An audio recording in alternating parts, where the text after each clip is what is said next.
છેલ્લી તારીખ 7 મઈના રોજ અમુક સોશિયલ મીડિયા લિંક્સ મારફતે એવી અફવા ફેલાવવામાં આવી રહી હતી કે ડુમસ દરિયા કિનારે પાણી રિસીડ થવાના લીધે આ સુનામીના અણસાર છે અને એવા સિમ્ટમ્સ છે જેના આધારે અમુક લોકોએ આવી રૂમર્સ ફેલાવી હતી. પોલીસ અમારી જે સાયબરની ટીમ છે તાત્કાલિક એમાં જોડાવવામાં આવી અને એવા લિંક્સ આઈડેન્ટિફાઈ કરવામાં આવ્યા છે. 11 લિંક્સ જે હતા એ આઈડેન્ટિફાઈ કરી અને લિંક્સ દૂર કરવા માટે કન્સર્ન એજન્સીને પણ લખવામાં આવ્યું છે અને જે વ્યક્તિ આવા પ્રકારના રૂમર્સ ફેલાવતા હતા એમને આઈડેન્ટિફાઈ કરીને એમના વિરુદ્ધમાં ગુનો દાખલ કરવાની તજવીજ ચાલુ છે. એક આઈડેન્ટિફાઈડ થયેલું માણસ જેનું નામ શુભમ અશોક જાંગીડ છે, એ બેસિકલી રાજસ્થાનથી બિલોંગ કરે છે.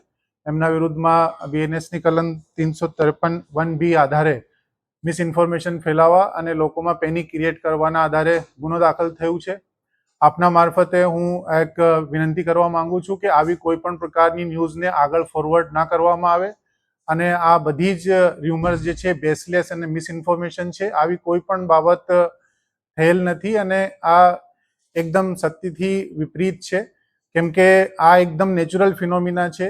જે પાણી હાઈ ટાઈડ થાય ત્યારે ઉપર આવી જાય છે, લો ટાઈડ થાય ત્યારે પછી પાણી પાછળ જતું રહે છે.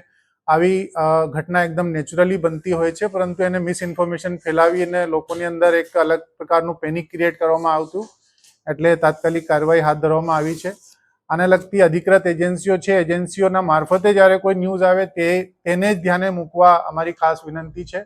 અમારા જે લોકલ પોલીસ તંત્ર છે એમને પણ ત્યાંના દરિયા કિનારેના જે ગામો છે એમના ગ્રામજનોની સાથે પણ વાત કરી અને એવા કોઈ લિંક એને ધ્યાને આવે તો એ તાત્કાલિક પોલીસને રિપોર્ટ કરવા માટે પણ કહેવામાં આવેલું છે. એમને જાગૃત કરવામાં આવ્યા છે અને બાકીની જે આગળની કાર્યવાહી ગુનો દાખલ કરીને અપરાધી વિરુદ્ધમાં કરવામાં આવશે એ આપને જણાવવામાં આવ્યું છે.